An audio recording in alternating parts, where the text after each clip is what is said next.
કેમ છે મારા ગુજરાતી મિત્રો? મજામાં ને? આ છે Vivo V40 જેના લોન્ચ થયાને 1 મહિનો થયો છે। 1 મહિનાથી આ ફોનને સતત ટેસ્ટ કરી રહ્યો છું। આ ફોનની ડિસ્પ્લે કેવી છે, પરફોર્મન્સ કેવું આપે છે અને હા કેમેરાની ક્વોલિટી કેવી છે એ બધું જ હું આ વિડીયોમાં તમને કહેવાનો છું અને સાથે આ ફોન લેવાય કે નહીં તે પણ કહીશ અને મને થોડી 2-3 ખામી લાગી છે।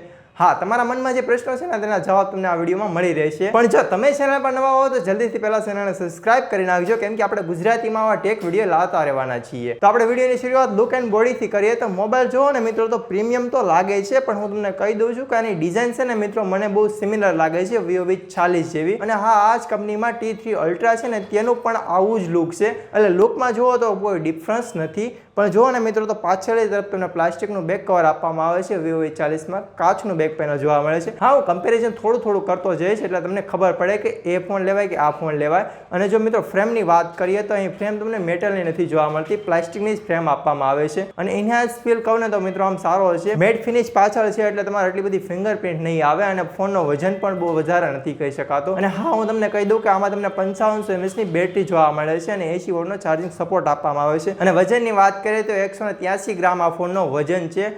આમ બહુ મોટો ફોન નથી, એટલો બધો હેવી પણ નથી લાગતો। ફોનનો ઇન્હાન્સ ફીલ બહુ સારો એવો જોવા મળે છે। હા, આમાં લાઉડ છે ને મિત્રો બહુ સ્પીકર છે એટલે તમે આમાં 300% સુધી અવાજ વધારી શકશો। અને આ ફોનમાં તમને ઇન ડિસ્પ્લે ફિંગરપ્રિન્ટ આપવામાં આવે છે એટલે પાવર બટન ઉપર તમને ફિંગરપ્રિન્ટ નથી જોવા મળતું। હવે મિત્રો આપણે જો ડિસ્પ્લેની વાત કરીએ તો ડિસ્પ્લેની સાઇઝ છે ને મિત્રો 6.77 ઇંચની છે એટલે ડિસ્પ્લે બહુ મોટી છે। અને આ એક એમોલેડનું પેનલ છે જેમાં તમને 1 બિલિયન્સ કલર આપવામાં આવે છે, સાથે HDR10 ને ડિસ્પ્લે સપોર્ટ કરે છે। અને હા, તમને આમાં 120 હર્ટ્ઝનો રિફ્રેશ રેટ પણ આપવામાં આવે છે। હવે મિત્રો ડિસ્પ્લેમાં મારો અનુભવ કહું તો ડિસ્પ્લે જોવામાં બહુ સારી છે, પણ એક ખામી છે, આ ડિસ્પ્લેમાં કોઈ બ્રાઇટનેસ સારી એવી જોવા મળે છે પણ કંપની કાંઈ મેન્શન નથી કરતી કે કેટલા નીટની બ્રાઇટનેસ છે, તે એક મેન્શન કરવું બહુ જરૂરી હોય છે, એટલે કે MBS બ્રાઇટનેસ કેટલી છે અને પીક બ્રાઇટનેસ કેટલી છે જે તમને તડકામાં પણ જોવામાં હેલ્પ કરે। પણ આમ કહું ને તો એ કાંઈ મેન્શન નથી, છતાં ડિસ્પ્લેની બ્રાઇટનેસમાં બહુ કંઈ ખામી નથી। અને હા, ડિસ્પ્લેમાં કલર સારા એવા જોવા મળી જશે। જો તમે મૂવી જોવા માટે ફોન ખરીદતા હો ને તો તમને આમાં કલર સારા એવા જોવા મળી જશે। અને સ્પીકર તમને કહું તો લાઉડ સ્પીકર છે જેના કારણે અવાજ આમ બહુ તીખો આવે છે, બહુ મજા નથી આવતી સાંભળવાની। અને જો તમે ગીત સાંભળવા માટે ફોન લેતા હોય તો આ ફોન એ માટે નથી। અને હા, જો મિત્રો આની બીજી વાત કરીએ તો આમાં તમને એન્ડ્રોઇડ વર્ઝન 14 જોવા મળે છે, એટલે કે 15 પણ આમાં તમને જોવા મળી જશે અપડેટની સાથે। અને હા, તમને આમાં છે ને ફ્રન્ટસ OS 14 જોવા મળે છે। હવે ફ્રન્ટસ OS છે ને મિત્રો ક્લીન છે, સારું છે, પણ આમ કહું ને બહુ વધારે પડતો બહુ સારો નથી અને AI તમને બહુ એટલા બધા નથી સારા એવા જોવા મળતા। અને UI આમ ક્લીન છે જેના કારણે થર્ડ પાર્ટી એપ્લિકેશનો બહુ ઓછી માત્રામાં જોવા મળે છે। હવે મિત્રો જ્યારે હું 30 દિવસ આ ફોનને સતત ટેસ્ટ કરી રહ્યો હતો ને ત્યારે મને આ UI સારું ઉપયોગી બની ગયું હતું। આમાં તમે કસ્ટમાઇઝેશન બહુ સારું એવું કરી શકો છો। અને હા, આમાં તમને ઓલવેઝ ઓન ડિસ્પ્લેનો સપોર્ટ પણ જોવા મળે છે જેના પણ તમે સારી રીતે એડજસ્ટ કરી શકો છો અને ઓવરઓલ આનું UI સારું એવું જોવા મળે છે। હવે મિત્રો આપણે વાત પરફોર્મન્સની કરીએ તો પરફોર્મન્સમાં છે ને મિત્રો આમાં તમને MediaTek Dimensity 7300 પ્રોસેસર આપવામાં આવે છે જે 4nm ટેકનોલોજી પર બનેલું છે। હવે મિત્રો આ પ્રોસેસર છે ને તે આમ સારું છે અને આમ એટલું બધું ખરાબ પણ નથી, આમ મીડિયમમાં આવે છે, એટલે કે જો તમે હેવી ગેમ રમવા માંગતા હો તો તે તેમાં કરી શકશો, પણ તમને ક્યારેક ફ્રેમ રેટ પણ જોવા મળી જાય છે। હા, તમને એમાં 90 FPS સુધી સપોર્ટ જોવા મળે છે, એટલે તમે હાઈ સેટિંગમાં BGMI એવી ગેમો રમતા હો તો તમે ફ્રેમ ડ્રોપ જોવા મળે છે। અને હીટિંગ પ્રોબ્લેમ તો બહુ નથી।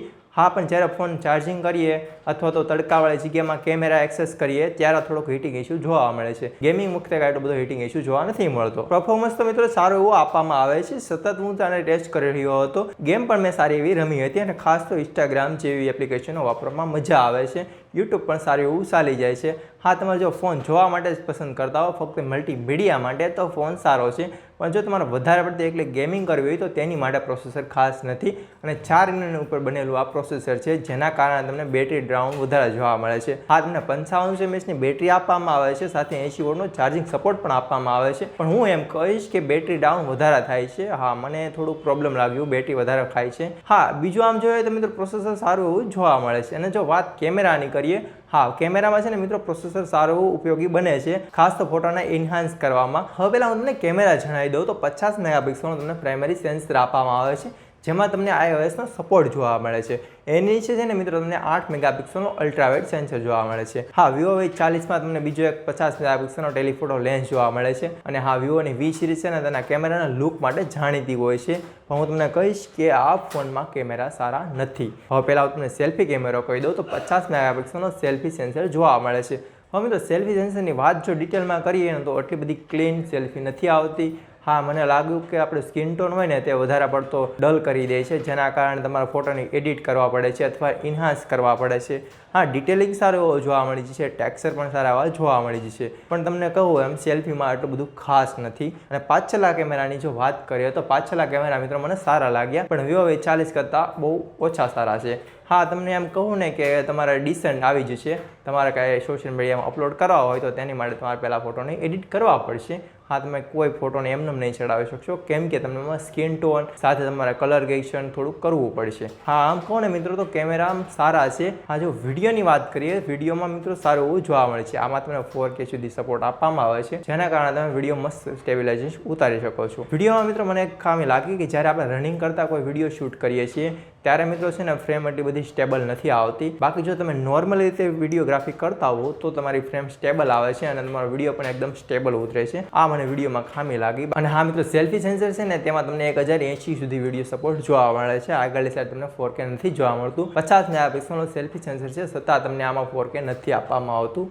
બાકી એ જગ્યાએ જો સેમસંગ અથવા બીજી કોઈ કંપની હોય તો તે આપે છે 4K, પણ આ નથી આપતો. હા, પણ મને લાગ્યું કે સારા એવા ફોટો પડી જશે. હા, પણ Vivo V40 કરતાં ઓછા સારા આવે છે. હવે મિત્રો જો ફોટોની અંદર વધારે ડિટેલની અંદર જઈએ તો મિત્રો અલ્ટ્રાવાઇડ જે સેન્સર છે ને તેના ફોટો છે ને આમ ડિસેન્ટ આવી જાય છે. બાકી એનું જે મેઇન વસ્તુ હોય ને જેનો ફોકસિંગ પોઈન્ટ હોય ને તે વધારે ડિટેલમાં આવે છે. બાકી સાઇડલી જે ફ્રેમ હોય ને તેમાં થોડુંક ઓછું ડિટેલિંગ જોવા મળે છે. અને પોર્ટ્રેટ મોડની જો વાત કરું તો પોર્ટ્રેટ મોડ આમ સારો આવી જશે, પણ જ્યારે તમે પોર્ટ્રેટ કરો છો ને ત્યારે ઘણીવાર તે બ્લર મૂકી દે છે. હા, તમારે જો ઉતાવળમાં ફોટા પાડતા હો તો ત્યારે તમને થોડુંક મને લાગ્યું કે તે બહુ હરખું કટ નથી કરતો. હા, એ જ ડિટેલિંગ સારું એવું નથી કરતું. આ ફોનને હું સતત 1 મહિના સુધી ટેસ્ટ કરતો હતો, એટલે કે મેં આ દિવાળીના વેકેશનમાં આ ફોનથી ઘણા ફોટા પાડવા બહાર ગયો હતો, તો ત્યાં પણ મને પોર્ટ્રેટ મોડ બહુ ઉપયોગી નથી બન્યો. આ મેઇન ફોટો મોડ છે ને તેમાં ફોટા સારા એવા પડી જશે. અને જો મિત્રો કનેક્ટિવિટીની વાત કરીએ તો આ ફોનમાં મિત્રો કનેક્ટિવિટી સારી એવી જોવા મળે છે. આ એક 5G ફોન છે, એટલે તમને 5Gનો સપોર્ટ સારો જોવા મળશે. વાઈફાઈ જોવા મળી જશે.